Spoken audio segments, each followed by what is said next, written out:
Xin mời chú ý, bạn nào yếu tim có thể tránh xa. Sau khi nhiều người xem bộ phim này, họ cảm thấy không thoải mái, bởi vì đây không phải là một bộ phim kinh dị Đông Nam Á thông thường. Nó không chỉ kích thích mà còn phô bày sự tàn ác trong lòng con người. Tôi đã phải gọi 2 cô bạn tốt mới dám xem thử. Các bạn đã chuẩn bị sẵn sàng chưa? Một gia đình nổi tiếng trong vùng về việc trừ tà, mỗi người trong gia đình đều có khả năng đặc biệt. Trong cảnh này, mẹ của X đang phân phát đèn pin, nhưng cảnh tượng này đã làm X rất sốc. Chỉ vì vào buổi sáng, anh ấy đã nhìn thấy cảnh tượng này. Lúc đó, anh và một vài người bạn đang trò chuyện trên mái nhà, bỗng nhiên, một giọng gọi tên anh vang lên. Một giọng nói lạ truyền đến. Anh không ngờ rằng giọng nói đó lại đến từ mẹ mình. Mẹ của X đang cầm đèn pin, lấy nó ra từ trên cao. Một bàn tay đưa ra để lấy, không ngờ rằng ngay sau đó. Chỉ trong một khoảnh khắc, mẹ đã trở lại bình thường trước mắt X. Là mẹ và em gái của mình. Lúc này, X mới chợt nhận ra mình có thể đã có khả năng tiên đoán tương lai. Bởi vì hôm nay anh đã nhận được lời mời tham gia vào một nhiệm vụ trừ tà. Bầu không khí xung quanh đã khiến anh cảm thấy rất lo lắng. Anh ngay lập tức cảnh báo cha mình rằng tối nay có điều gì đó không ổn, tốt nhất là nên bỏ qua công việc trừ tà tối nay. Nhưng cha anh rất tin tưởng vào bản thân, ông không nghe X. Cả gia đình nhanh chóng đến một ngôi nhà lớn. Chúng ta biết rằng những người bị quỷ ám thường là những cô gái ngoan, người phụ nữ đang chịu trách nhiệm bảo vệ ở đây. Sau đó đã để cha X tiếp tục công việc trừ tà. Công việc trừ tà chỉ có mẹ mới có thể thực hiện. Con quỷ quay lại và tấn công X. Người trẻ tuổi, mẹ của X đã gục ngã khiến cho X không thể bảo vệ mình. Cảm giác như người phụ nữ đã bị quỷ ám. Cô ấy như bị xua đuổi khỏi thân xác. X cảm thấy không an toàn. Không ngờ rằng đây chỉ là một mưu đồ của con quỷ. Ngay khi mẹ không để ý,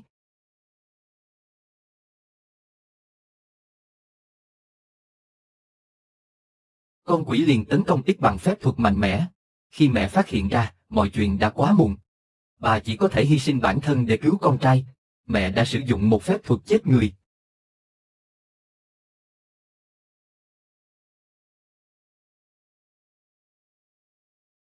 Lý do mà mẹ hy sinh đã để lại một vết thương trong tâm hồn X. Điều này đã tạo ra một rạn nứt giữa X và cha mình. Hơn nữa, nó khiến anh ghét bản thân mình. Anh cảm thấy rất bực bội với khả năng mà mình đang sở hữu.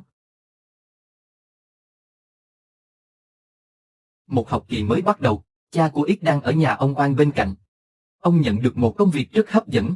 Nội dung công việc là giúp ông ấy chăm sóc một số nhiệm vụ bí ẩn từ phương Tây, trong đó, nhiệm vụ lớn nhất là một bộ trang phục ma quái khổng lồ. Đây cũng là đối tượng mà ông Oan yêu cầu phải đặc biệt chú ý. Sau khi giao xong công việc, ông Oan lập tức rời đi để đi đàm phán làm ăn. X ở lại trong phòng và nghe thấy những âm thanh kỳ lạ. Cha của anh cũng phát hiện một bức tranh kỳ lạ trên tường. Mọi người không để ý lắm, ai biết rằng một sự việc kinh hoàng sắp xảy ra.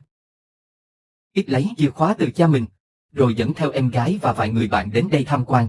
Nhưng luôn có một người tò mò trong nhóm. Một người bạn cùng lớp đã phát hiện bức tranh trên cửa. Ali mạnh mẽ dùng chìa khóa để mở cửa, nhưng không phải chìa khóa của căn phòng này. Cậu không chịu thua, xé bức tranh trên cửa ra. Không ngờ, sự việc không như dự đoán, sự cố đã xảy ra. Chắc chắn rồi.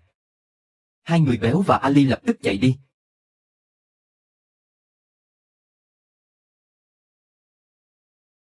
Dĩ nhiên, một người vì lý do gia đình đã vào trong kiểm tra. Trên tường có máu tươi chảy ra.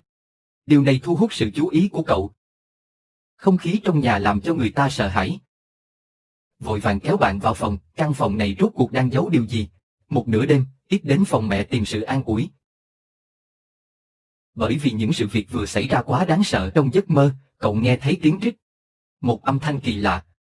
Là một điềm báo. Là từ trong gương truyền ra. Là một dấu hiệu. Nhưng trong đó không có gì cả. Ngay sau đó, cậu nghe thấy tiếng khóc của phụ nữ trong căn phòng. Cậu tìm kiếm xung quanh và phát hiện ra tiếng khóc xuất phát từ trong gương. Cậu lấy hết can đảm đi đến gần gương. Và ngay khi tiếng khóc dừng lại, X tỉnh dậy từ giấc mơ nhưng cậu không phát hiện. Có một con quỷ đang nằm bên cạnh. X niệm kinh văn để xua tan nỗi sợ trong lòng, lặp lại câu chú, hy vọng nỗi sợ hãi sẽ biến mất. Nỗi sợ không còn nữa. Anh ấy chuẩn bị ra ngoài, tiếp tục công việc ở nhà máy. Đang chuẩn bị ra ngoài nhưng một sự việc còn kinh hoàng hơn vừa xảy ra. Bà ngoại của A Bao đi ngang qua, đi qua bên cạnh. Khi cha tìm thấy bà đang ngồi gần giường mẹ. Cha đã nhờ một vị sư khác niệm chú phong ấn khả năng của X, hy vọng luôn là điều tốt đẹp. Chẳng bao lâu sau, X đi qua và thấy bà ngoại của A Bao. Bà có vẻ kỳ lạ, bà nói với X 2 câu.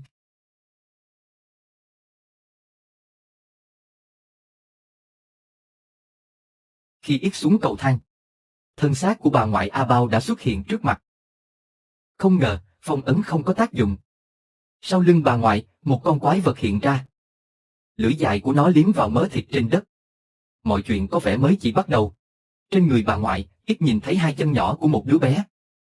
Sau đó, khi xem phim tại rạp, anh nhìn thấy chú của A Bao. Anh ấy trông rất kinh hãi. Điều này rõ ràng cho thấy khả năng dự đoán của ít vẫn còn. Và mỗi đêm, ít lại nghe thấy những âm thanh đáng sợ. Đặc biệt là tiếng cắt xé và tiếng khóc của phụ nữ.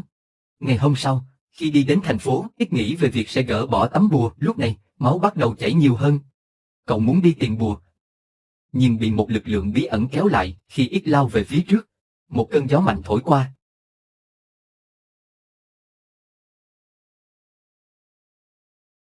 A Bao từ xa phát hiện ra những người bạn không thể thoát ra và đã dừng lại bên cạnh cây. Tối đó, ít lại bị những tiếng động đáng sợ làm khổ sở.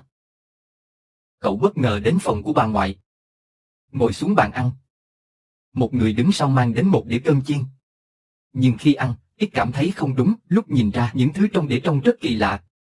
Quay lại, ít phát hiện ra những hành động đáng sợ của bà ngoại A Bao.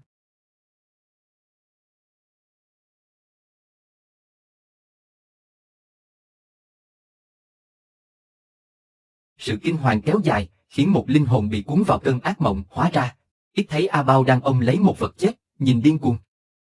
Cậu biết điều này báo hiệu người tiếp theo gặp nạn chính là A Bao. Quả nhiên, vài ngày sau, ít thấy chị gái của A Bao đã chết. Bị một con quái vật hút vào cơ thể, từ từ tiến về phía A Bao. Ít muốn dùng phép trừ tà để đuổi quái vật đi. Nhưng cậu quên mất một phần năng lực đã bị phong ấn. Cậu chỉ có thể đứng nhìn quái vật và A Bao hòa vào làm một. Sự việc trở nên nghiêm trọng, ngày càng có nhiều người chết. Với tư cách là người bảo vệ tạm thời, cha của ít đã bị đưa đến đồn cảnh sát. Cảnh sát lấy ra một bộ trang phục màu vàng. Cha của ít nhìn vào và biết ngay vấn đề nằm ở đâu. Ngay lập tức, ông phải về nhà để bảo vệ con trai mình. Nhưng vừa về đến nhà, âm thanh từ nhà A Bao ở tầng trên lại vang lên, đã khiến ba người họ chạy lên tầng. Quả nhiên, A Bao với thân xác quái vật đang phát điên trong phòng. Một con quái vật dùng tay lôi kéo cô ấy, tạm thời giữ A Bao lại. Ở đó, ngay lập tức một kế hoạch để giải phóng khả năng của mình. Chỉ như vậy mới có thể giải cứu A Bao. Không ngờ, lập tức giải quyết được vấn đề. A Bao bắt đầu hành động kỳ lạ. Cô thậm chí còn đi vệ sinh ngay trên giường. Nhưng lúc sự phân thân của cô ấy vắng mặt, cô chạy ra khỏi phòng. Ít ngay lập tức đuổi theo. A Bao cầm dao, ẩn mình trong tủ lạnh. Cô chuẩn bị đâm một nhát. Ít liều mình cản lại. Anh ấy đã ngăn được một nhát dao, quái vật không có hành động tiếp theo. Hóa ra, khả năng của ít là tạm thời kiềm hãm quái vật. Ít quyết tâm giải phóng khả năng của mình, giải phóng phong ấn, muốn để quái vật vào cơ thể mình.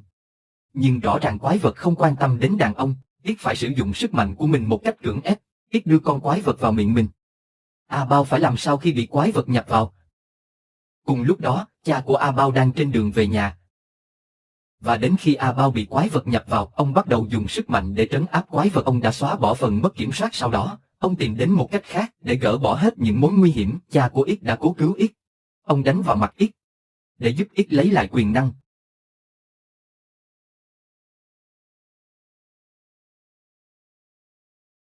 Lão Vương về nhà, ông lập tức đến phòng điều khiển. Ông thấy những điều đã được gỡ bỏ. Chưa kịp hoàn tất thì quái vật định bỏ chạy. Chắc sẽ không còn cơ hội nữa. Ngay lập tức bị một sức mạnh bí ẩn kéo vào căn phòng không cửa sổ. Trong khi mọi người chứng kiến, một câu chuyện xưa đã được mở ra. Khi A Bao giải quyết vấn đề mang thai ngoài ý muốn và cha mẹ cô phát ra những âm thanh lạ. Hóa ra, Lão Vương mang về một vật kỳ quái từ rừng nguyên sinh. Nó có chứa một con quái vật không chủ. Quái vật bắt đầu xâm chiếm cơ thể của Pha La. Để ngăn quái vật, Lão Vương đã lấy dao và đâm Pha La tới 81 nhát. Sau đó, ông và em trai chôn xác Pha La vào trong một chậu cây và phong ấn con quái vật trong một ngôi nhà. Sau đó, ông mời một người để thực hiện một phép trấn yểm. Bạn nghĩ tội lỗi của Lão Vương chỉ có thế sao? Khi Lão Vương bị quái vật kéo vào không gian tối tăm, thông qua việc triệu hồi của Pha La, Lão Vương đã luôn duy trì một mối quan hệ mờ ám với Pha La. Cuối phim, quái vật kéo Lão Vương vào vô tận. Ít dưới sự giúp đỡ của cha đã phong ấn được quái vật. Ít cũng đã chấp nhận năng lực của mình. Cuối cùng, Ít đã phong ấn quái vật thành công. Ít cũng chấp nhận sức mạnh mà mình mang trong người. Khả năng của em gái Ít cũng dần dần ổn định.